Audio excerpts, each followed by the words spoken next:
Halo semua, selamat datang di channel ini. Video kali ini rekan-rekan kita membahas terkait dengan beberapa daerah yang telah resmi mengusulkan formasi CPNS maupun P3K 2024.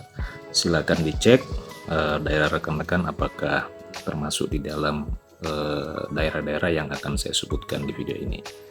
Rekan-rekan sekalian, berikut ini adalah informasi mengenai daerah yang telah resmi mengusulkan formasi CPNS dan P3K 2024. Buat kamu para pejuang ASN, silakan disimak informasi.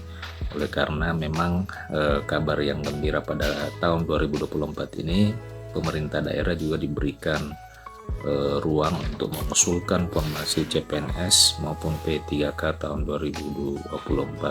Untuk formasi CPNS sendiri dan P3K itu secara resmi akan dibuka di bulan Maret tahun 2024 mendatang.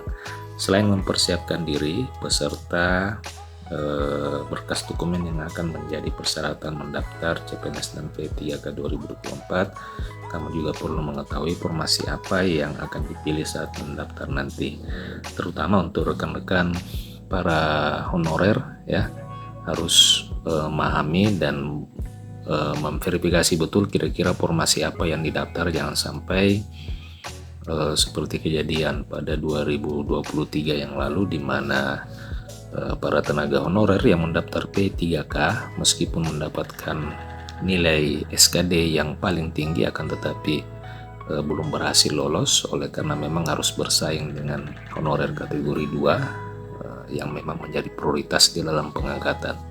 Walaupun mungkin honorer kategori 2 itu mendapatkan nilai yang lebih rendah dari honorer non K2, akan tetapi tetap memprioritaskan honorer K2 di dalam kelulusan. Jadi perlu hati-hati di dalam memilih formasi agar supaya rekan-rekan bisa mulus jalannya untuk bisa lolos seleksi P3K 2024. Nah, rekan-rekan sekalian, berikut beberapa daerah yang telah mengusulkan CPNS dan P3K dikutip dari akun Instagram dosen Deso, di mana dari 19 daerah yang telah resmi mengusulkan formasi CPNS dan P3K 2024 itu, yang pertama adalah Kota Pontianak. Kota Pontianak sendiri mengusulkan usulan formasi CPNS sebanyak 528 orang, kemudian P3K 687 orang. Kalau dilihat ini usulannya sangat sedikit sekali rekan-rekan sekalian, tidak bisa mengakomodir seluruh tenaga honorer jika usulannya hanya 687 orang. Kemudian selanjutnya dari Kabupaten Bandung Barat hanya mengusulkan formasi CPNS. Kemudian Kota Blitar hanya formasi CPNS. Kemudian Kota Malang formasi CPNS, tidak mengusulkan kuota P3K. Kemudian Gianyar hanya formasi CPNS sebanyak 7.000. Kemudian Tidore juga mengusulkan formasi CPNS. Kemudian Kabupaten Kapuas Hulu hanya mengusulkan kuota CPNS juga, tidak mengusulkan kuota P3K. Kemudian Kota Mataram hanya mengusulkan kuota CPNS. Jadi ini sangat miris, mudah-mudahan informasi ini tidak benar rekan-rekan sekalian terkait dengan usulan-usulan ASN pada seleksi P3K tahun 2024 ini. Hampir seluruh daerah hanya mengusulkan formasi CPNS, dan bahkan ada daerah yang sama sekali tidak mengusulkan kuota P3K. Kemudian rekan-rekan dari Kota Metro itu mengusulkan formasi CPNS 162, Karimun formasi CPNS sebanyak 2.000. Kemudian Kota Palembang mengusulkan formasi CPNS sebanyak 6.211 orang.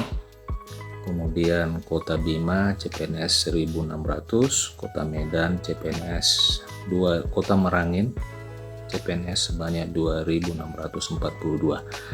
Jadi rekan-rekan sekalian, data ini mudah-mudahan data yang belum valid ya, tapi yang beredar di media sosial adalah seperti ini, nama-nama kabupaten yang telah mengusulkan usulan ASN pada tahun 2024 2024 ini. Namun yang pastinya sampai saat ini belum ada keterangan resmi dari Kementerian Pendayagunaan Aparatur Negara terkait dengan usulan daerah yang telah mengusulkan formasi ASN pada tahun 2024 ini. Semoga saja daerah-daerah yang lain itu bisa mengusulkan kuota P3K, oleh karena memang kuota P3K menjadi salah satunya solusi, satu-satunya solusi maksud saya sebagai langkah di dalam penanganan dan penyelesaian persoalan tenaga honorer. Demikian video kali ini. Jika ada tanggapan, saran, dan komentar, silakan tuliskan di kolom komentar video ini. Terima kasih telah menyaksikan. Sampai jumpa di video berikutnya.